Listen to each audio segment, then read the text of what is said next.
With all the rage these days about going camping, Hazel has a different twist on the subject, which she is going to share with us in her speech today, which is entitled, and I love this title, The Joys of Camping, an activity where one spends a ton of money and inconveniences himself to live like a homeless person. Please help me welcome Hazel with her camping speech. Thank you, Mr. Toastmaster. When I grew up in the 1930s, I never heard the word camping. It never even occurred to me to go camping. I suppose that was because we didn't have the modern conveniences everybody has today. We didn't have running water. We didn't have central heating. I guess we were camping when we just didn't know it.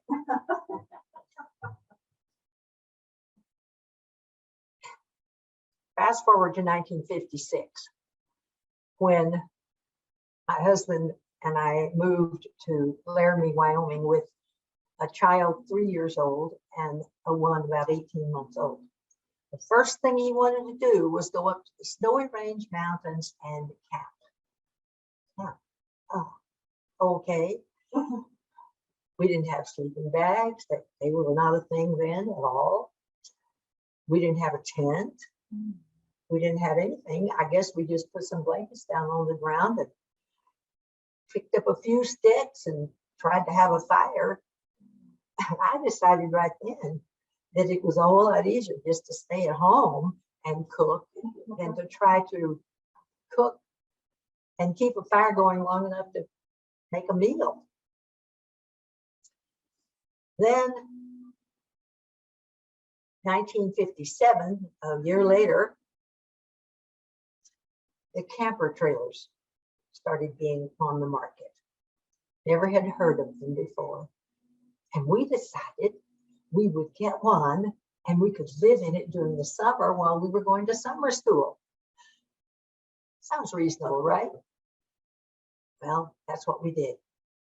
But after the first summer, we realized that my husband, who was just starting college, I had 2 years of college and had a provisional certificate to teach in the public school system if I could find a job. But he was starting from scratch. And he found out that the summer classes were only 2 credit hours and he needed 3. So that meant he had to go take the same class twice and have an extra credit left over, taking extra time and more years to finally get his degree. So you guessed it, we stayed in the camper over the whole year with 2 children.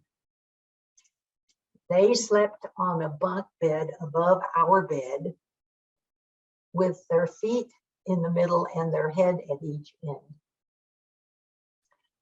And we even had company for dinner once in a while. Crazy. But we finally made it through.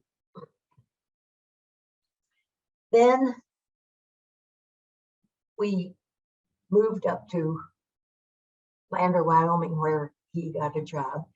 And Lander was kind of a boom town from U.S. Steel Mill, and it was hard to find a house. We found one that was being built.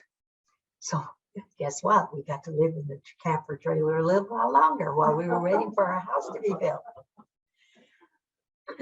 And when we were able to get into that house, it was just a little frame house with 3 tiny bedrooms, 1 tiny bathroom, 1 tiny utility room, a kitchen, and a living room. But I thought it was a mansion. I could even get lost in it.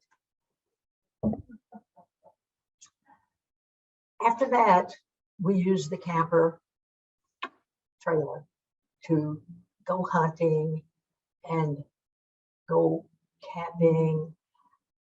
It was really a step up from what we had done before.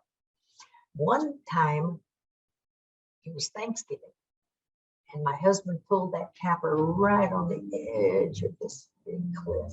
I was white knuckling it the whole time. He had trained me not to say words, so I couldn't say anything. I just had to. But I prepared a turkey and the full trimmings, everything for Thanksgiving dinner. And while he was out hunting, he found a man who was freezing to death. And he was at the stage of his freezing to pull his clothes off. Because I guess that's a thing when you're freezing, you feel like you're hot.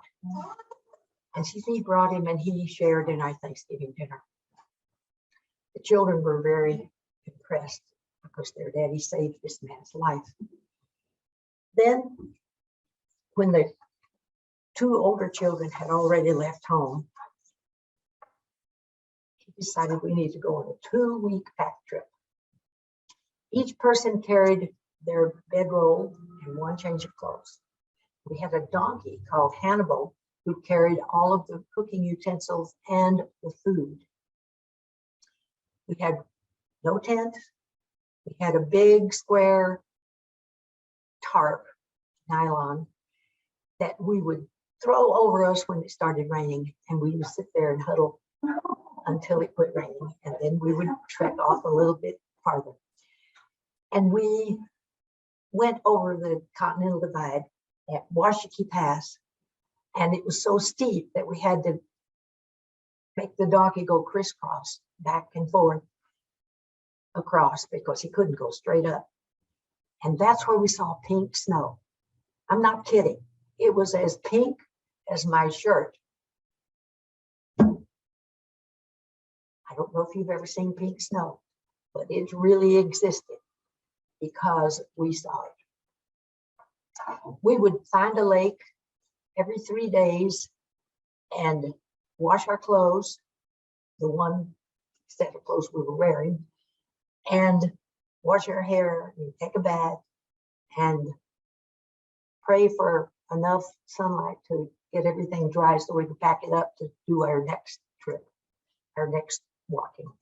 And we were so used to walking up all the time, we hadn't walked down, but that's a different thing. When you're walking down, you get cramps in your toes trying to keep from falling down. And one time our donkey went forward and lost all of his cargo because we forgot to fasten the rump strap, and all of it fell on the floor. Well, when I met Buddy, he said, I've done all the camping I want to do in Fox Hills, New Guinea. And I thought, that's it. Don't have to do that anymore.